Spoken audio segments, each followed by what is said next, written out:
Next നമുക്ക് window ഫംഗ്ഷന്റെ അത് ഓൾറെഡി നമ്മള് സമ്മ് കണ്ടിട്ടുണ്ടായിരുന്നു. അതേപോലെ റാങ്കും കണ്ടിട്ടുണ്ടായിരുന്നു. ഇനി അതേപോലെ തന്നെ ആവറേജും കൂടെ ഒന്ന് കാണുവാണ്. കഴിഞ്ഞ ക്ലാസ്സിൽ സമ്മും റാങ്കും ആയിരിക്കും കണ്ടുവച്ചിട്ടുണ്ടായിരുന്നേ. അതേ ഡാറ്റയിൽ ഞാനിനി ഒന്ന് ആവറേജ് കൂടെ വെച്ചിട്ട് കാണിച്ചു തരാം. ഇപ്പൊ ഇവിടെ എനിക്ക് ഒരു ടേബിൾ ഉണ്ട്. എംപ്ലോയീസ് ടേബിൾ ആണ്. അതിനകത്ത് കുറച്ച് ഡാറ്റാസും കാര്യങ്ങളൊക്കെ ഉണ്ട്.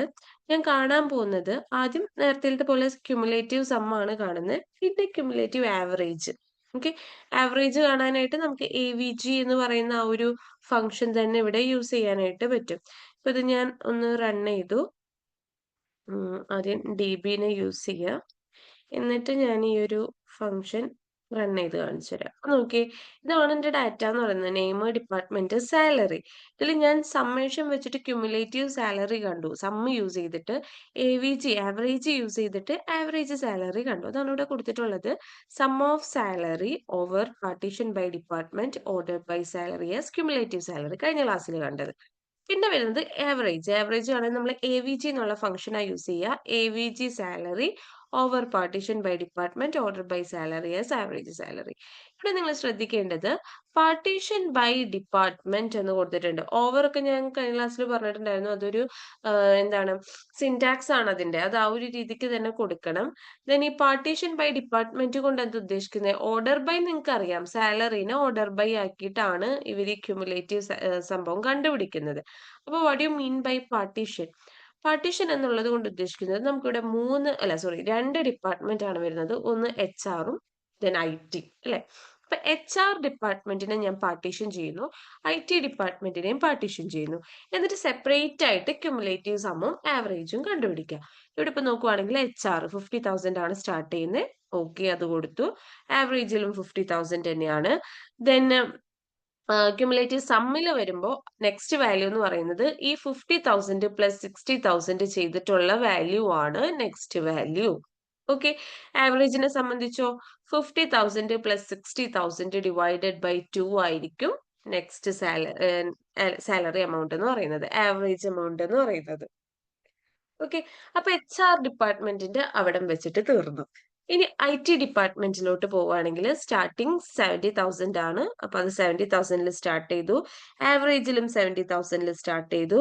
പിന്നെ 70,000 പ്ലസ് 80,000 ചെയ്തിട്ടുള്ള റിസൾട്ട് ക്യുമുലേറ്റീവ് സമ്മിൽ വന്നു. 70,000 പ്ലസ് 80,000 ഡിവൈഡഡ് ബൈ 2 ആണ് ആവറേജ് സാലറിയിൽ വന്നിട്ടുള്ളത്. വീണ്ടും സമ്മിലോട്ട് വരികയാണെങ്കിൽ ഈ കിട്ടിയ റിസൾട്ട് പ്ലസ് 90,000 ആണ് ഇവിടുത്തെ റിസൾട്ട് എന്ന് പറയുന്നത്. ഓക്കെ. സെയിം വേ ആവറേജിലും ആവറേജ് കണ്ടുപിടിക്കും. ഓക്കെ. ഇത് ക്യുമുലേറ്റീവ് ആണ്.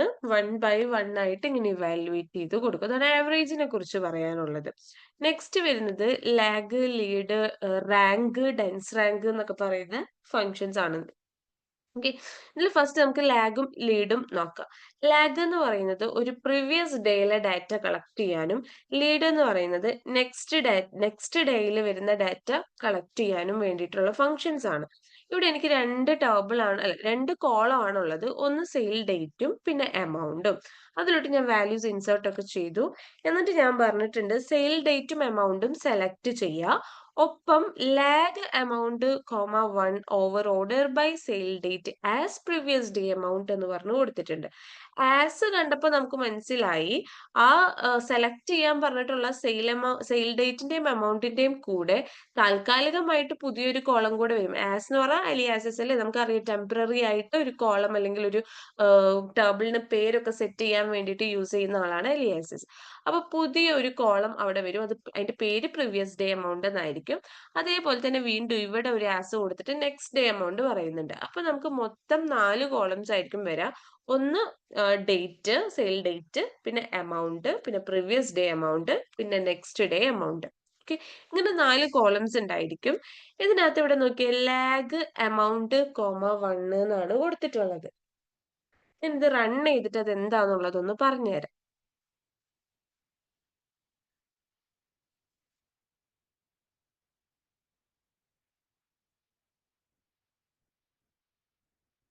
നോക്കുക. ഇവിടെ പ്രീവിയസ് ഡേ എമൗണ്ടും ഉണ്ട്, നെക്സ്റ്റ് ഡേ എമൗണ്ടും ഉണ്ട്. ഈ പ്രീവിയസ് ഡേ എമൗണ്ട് എന്ന് പറഞ്ഞു കഴിഞ്ഞാൽ നമുക്കറിയാം മുമ്പത്തെ ദിവസത്തെ ഡാറ്റ അല്ലെ. ഇവിടെ ഇത് സ്റ്റാർട്ട് ചെയ്യുന്നത് 2023 8th മന്തിലെ ഫസ്റ്റ് 1/8/2023 ഇത് സ്റ്റാർട്ട് ചെയ്യുന്നത്. അന്നത്തെ എമൗണ്ട് എന്ന് പറയുന്നത് 100 ആണ്.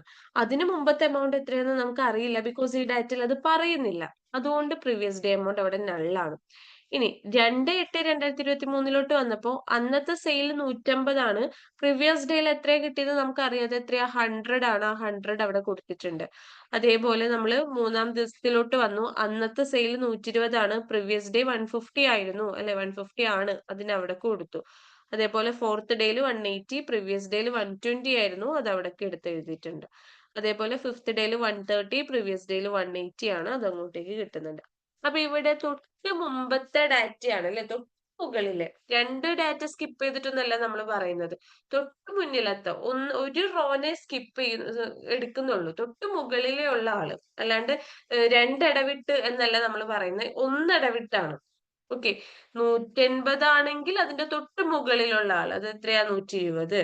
130 ആണെങ്കിൽ തൊട്ട് മുകളിലുള്ള ആള്. അത് എത്രയാ? 180. ഇങ്ങനെ ഒരു റോന് എടുത്തെടുത്താണ് പോകുന്നത്. അതുകൊണ്ടാണ് അവിടെ എമൗണ്ട് കോമ 1 കൊടുത്തിട്ടുള്ളത്. സിമിലർ വേ ലീഡിന്റേതാണെങ്കിലും നമ്മൾ 2 ദിവസം കഴിഞ്ഞിട്ടുള്ള എമൗണ്ട് എത്രയെന്നല്ല പറയുന്നത്. ഓക്കെ. നെക്സ്റ്റ് ഡേ ആണ്. തൊട്ട് അടുത്ത ദിവസത്തെയാ പറയുന്നത്. അല്ലാണ്ട് അവിടുന്ന് 2 ദിവസം കഴിഞ്ഞിട്ട് എന്നല്ല പറയുന്നത്. 2 ദിവസം കഴിഞ്ഞിട്ടാണെങ്കിൽ 2 കൊടുക്കണം. ഓക്കെ. ഇത് തൊട്ട് അടുത്ത ദിവസമാണ്. അതുകൊണ്ടാണ് ലീഡ് എമൗണ്ട് കഴിഞ്ഞിട്ടും 1 കൊടുത്തിട്ടുള്ളത്. അപ്പൊ എന്ന് പറഞ്ഞു കഴിഞ്ഞാൽ ആദ്യത്തെ റോയിൽ എന്ത് വരും? തൊട്ടടുത്ത ദിവസത്തെ എമൗണ്ട് എത്രയാ? 150 ആണ്. ആ 150 അവിടെ വരും. അതേപോലെ 150ന്റെ നേരെ എന്ത് വരും? തൊട്ട് താഴത്തത് 120 ആണ്. അത് വരും. അങ്ങനെ അങ്ങനെ അങ്ങനെ ഇത് ഫില്ലാകും. ലാസ്റ്റ് റോ എത്തുമ്പോ 180 ആണ് നമ്മുടെ ലാസ്റ്റ് എമൗണ്ട്. അത് കഴിഞ്ഞിട്ടുള്ള എത്ര ഡാറ്റാന്ന് നമുക്ക് അറിയില്ല. അതുകൊണ്ട് അവിടെ നള്ള് വന്ന് റീപ്ലേസ് ആകും. അതാണ് ലീഡ്, ലാഗ് എന്ന് പറയുന്ന 2 ഫങ്ഷൻസ് ചെയ്യുന്നത്. നെക്സ്റ്റ് നമുക്ക് raw number, rank, dense rank ഇതാണ് നോക്കാനുള്ളത്. റോ നമ്പർ നിങ്ങൾ എന്താന്ന് വെച്ച് കഴിഞ്ഞാല് ഇൻസേർട്ട് അല്ല, ഇൻഡെക്സ് നമ്പർ ആണ്. നമ്മളിപ്പോ ഒരു ഡാറ്റയുടെ അകത്ത് കൊടുക്കുന്ന ഇൻഡെക്സ് നമ്പേഴ്സ് ഉണ്ടല്ലോ, അതാണ് റോ നമ്പർ എന്ന് പറയുന്നത്. ഇപ്പൊ നമ്മൾ കൊടുക്കുന്ന ഓർഡർ അനുസരിച്ച് 1 2 3 4 എന്ന് പറഞ്ഞിട്ട് വരുന്ന ഇൻഡെക്സ് നമ്പർ ആണ് റോ നമ്പർ എന്ന് പറയുന്നത്. പിന്നെ റാങ്ക് കഴിഞ്ഞ ക്ലാസ്സിൽ കണ്ടിട്ടുണ്ടാകും. പക്ഷെ എന്നാലും അത് റാങ്കും ഡെൻസ് റാങ്കും തമ്മിൽ എങ്ങനെ ഡിഫറൻഷിയേറ്റ് ചെയ്യാന്നുള്ള ഒരു എക്സാമ്പിൾ ആണ് ഞാനിവിടെ കൊടുത്തിട്ടുള്ളത്. ഒന്ന് കാണിച്ചു തരാം. ഇത് റൺ ചെയ്യുമ്പോൾ എനിക്ക് 2 കോളമാണ് ശരിക്കും അതിനകത്തുള്ളത്, ഗ്രൂപ്പും വാല്യൂ. അപ്പൊ ഗ്രൂപ്പും വാല്യൂവും വന്നിട്ടുണ്ട്. അതിന് റോ നമ്പർ എന്ന് പറയുമ്പോൾ കറക്റ്റ് 1 2 3 4 എന്ന് പറഞ്ഞിട്ട് റോ നമ്പർ വരും. ദാ raw number over partition by group order by value. വാല്യൂന് ആദ്യം ഓർഡർ ബൈ ചെയ്തിട്ടുണ്ട്. എന്നിട്ട് റോ നമ്പർ കൊടുക്കാനാ പറഞ്ഞിട്ടുള്ളത്. അപ്പൊ 500 വന്നു, 1 2 3 4 അങ്ങനെ റോ നമ്പർ കൊടുത്തു. ഇനി റാങ്ക് വന്നപ്പോ നോക്കിയേ, 500 രണ്ടെണ്ണം ഉള്ളത് കൊണ്ട് തന്നെ റാങ്ക് 1 1 അവർ ഷെയർ ചെയ്ത് കഴിഞ്ഞു. നെക്സ്റ്റ് വരുന്ന റാങ്ക് എന്ന് പറയുന്നത് 2 ആണ് കൊടുക്കേണ്ടത്. പക്ഷെ റാങ്കിനകത്ത് ഇവിടെ 2 പേര് ഒരേ റാങ്ക് ഷെയർ ചെയ്തിട്ടുള്ളത് കൊണ്ട് തന്നെ 2ന് സ്കിപ്പ് ചെയ്ത് 3 ആയിരിക്കും വരുന്ന ആൾക്ക് കൊടുക്കുക, അടുത്ത ആൾക്ക് കൊടുക്കുക. പിന്നത്തേന് 4. പക്ഷെ ഡെൻസ് റാങ്കിനെ സംബന്ധിച്ച് അടുത്തത് അതേപോലെ തന്നെ ഡെൻസ് റാങ്ക് കൂടെ താഴെ കൊടുത്തിട്ടുണ്ട്. സിന്റാക്സ് ഒക്കെ സെയിം ആണ് ട്ടോ എല്ലാവരുടെയും. ഡെൻസ് റാങ്കിനെ സംബന്ധിച്ച് 2 പേര് ഒരേ റാങ്ക് ഷെയർ ചെയ്തിട്ടുണ്ടെങ്കിൽ അടുത്ത വരുന്ന ആളുടെ റാങ്ക് സ്കിപ്പ് ചെയ്യില്ല. നേരത്തെ കൊടുത്ത പോലെ 3 കൊടുക്കില്ല, പകരം 2 തന്നെ കൊടുക്കും. അതാണ് ഡെൻസ് റാങ്കും തമ്മിലുള്ള ഒരു വ്യത്യാസം എന്ന് പറയുന്നത്. റാങ്കിലാണെങ്കിൽ 2 പേര് ഒരേ റാങ്ക് ഷെയർ ചെയ്തിട്ടുണ്ടെങ്കിൽ അടുത്ത വരുന്ന ആൾക്ക് ശരിക്കുള്ള വാല്യൂവിനെ സ്കിപ്പ് ചെയ്തിട്ട് ഒന്ന് ഇൻക്രിമെന്റ് ചെയ്തിട്ടുള്ള ഡാറ്റയാണ് കൊടുക്കുക. കണ്ടോ? 1 കഴിഞ്ഞപ്പോ ശരിക്കും 2 ആയിരുന്നു കൊടുക്കേണ്ടത്. പക്ഷെ 2 ഒഴിവാക്കിയിട്ട് 2നെ സ്കിപ്പ് ചെയ്തിട്ട് ഒന്ന് ഇൻക്രിമെന്റ് ചെയ്ത് കൊടുത്തു. അതായത് 2 ഒഴിവാക്കിയിട്ട് 3 കൊടുത്തു. പക്ഷെ ഇവിടെ അങ്ങനെയില്ല. 2 പേര് സെയിം റാങ്ക് ഷെയർ ചെയ്ത് കഴിഞ്ഞാലും അടുത്തുള്ള ആൾക്ക് വരുന്നത് എന്താണോ അടുത്ത വരേണ്ട വാല്യൂ അത് തന്നെയാണ് ഡെൻസ് റാങ്കിനകത്ത് കൊടുക്കുക. പിന്നത്തെ ആൾക്ക് 3 കൊടുത്തു. ഇതൊക്കെയാണ് നമുക്ക് റാങ്ക് ഫംഗ്ഷനെ സംബന്ധിച്ച്, റാങ്ക് ഫംഗ്ഷൻ അല്ല, വിൻഡോ ഫംഗ്ഷനെ സംബന്ധിച്ച് ജനറലി വിൻഡോ ഫംഗ്ഷനകത്ത് പറയാനുള്ളത്. സമ്മ് പറഞ്ഞു, cumulative sum, cumulative average, lead, lag, row number, then rank, dense rank. Okay.